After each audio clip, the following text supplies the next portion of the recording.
से आए हैं, लेकिन जो नहीं आ पाए उनको भी हम जोड़ रहे हैं। और अब चलेंगे हम कोलकाता, वहां से राजेश अग्रवाल हमारे साथ जुड़ रहे हैं। राजेश जी, बहुत शुक्रिया आपका समय देने के लिए। बाजार राजेश जी बहुत एक्साइटेड तो नहीं है बजट से, लेकिन हाँ रिकवरी लोअर लेवल से अब बहुत अच्छी आ रही है। अब जो गिरावट रह गई है निफ्टी की 25 अंकों के आसपास की रह गई है। निफ्टी बैंक में करीब 200 अंकों के आसपास की नरमी रह गई है। आप बजट को किस तरह से देख रहे हैं, और क्या मार्केट में हम पिछले 5 सत्र से जो तेजी का मोमेंटम देख रहे थे, क्या उसको कंटिन्यू करेगा आगे बजट जी? Good afternoon Abhishek ji, Kavita ji.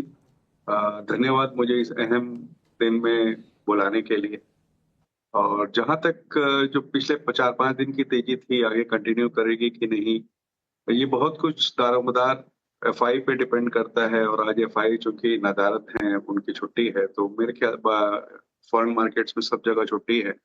तो उस वजह से बजट जो एक बड़ा इवेंट था, निकल जाने के बाद एक सुस्ताने वाला माहौल आया है मेरे हिसाब से। अदरवाइज कहा जाए तो एक बहुत कंजर्वेटिव बजट था, फाइनेंशियल प्रूडेंस को दिमाग में रखते हुए। और अब इस बजट को देखते हुए ऐसा लग रहा है कि जहां पर इंफ्रा लेड ग्रोथ पे जोर दिया जा रहा था पिछले कुछ बजटों से, वहां इस वक्त कंजम्पशन लेड ग्रोथ की और मार्केट को बढ़त मिलेगी। क्योंकि जिस तरीके से इनकम टैक्स वगैरह में एग्जम्पशन आए हैं, टीडीएस में रिलीफ आई है, स्टार्टअप को बूस्ट मिले हैं, इन सब चीजों के देखते हुए मुझे लगता है कुछ ऐसे स्टॉक्स या कुछ ऐसे सेक्टर जो कंजम्पशन रिलेटेड है, वहां पे थोड़ी सी बढ़त मिलेगी। तो हो सकता है कि सोमवार से हम फिर दोबारा से खरीदारी देखें। और चुनिंदा अच्छी कंपनियों में मेरा हमेशा से मानना रहा है कि लंबी अवधि में अच्छे पैसे बनते हैं। और बजट उम्मीद के मुताबिक, ये कहूंगा तो टैक्स में जो कट आए हैं वो उम्मीद से बेहतर आए हैं। उपभोक्ताओं के हाथों में एक्स्ट्रा पैसे आएंगे तो जाहिर सी बात है कि कंजम्पशन बढ़ेगा। तो कंजम्पशन लेड स्टॉक्स पे थोड़ा ध्यान देना चाहिए। के पास वापस जाऊंगा। कंजम्पशन की सब लोग बात कर रहे हैं सर, एक कंजम्पशन वाला शेयर आप दे सकते हो? नमस्कार डिप्टी जी। नमस्ते सर। और कंजम्पशन की सभी बात कर रहे हैं। कंजम्पशन पे अगर ध्यान दिया जाए तो इन दिनों हमने देखा है कि टू व्हीलर सेल्स में थोड़ी स्लो डाउन देखने को मिली।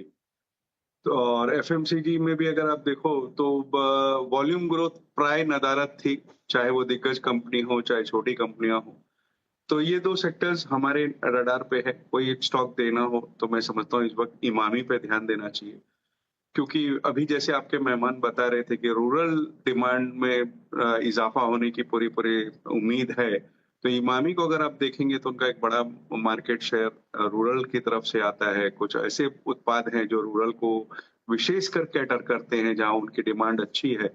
और जिस तरीके से कंपनी ने अपने ग्रोथ प्लान्स वगैरह बनाए हैं और आगे आने वाले दिनों के लिए जो फोकस किया है, हमें लगता है कि न केवल बजट का बल्कि उनके जो प्लान्स है उसका भी फायदा मिलेगा। और यहाँ एक अच्छी बढ़त की उम्मीद हो सकती market back in green, Nifty back in green.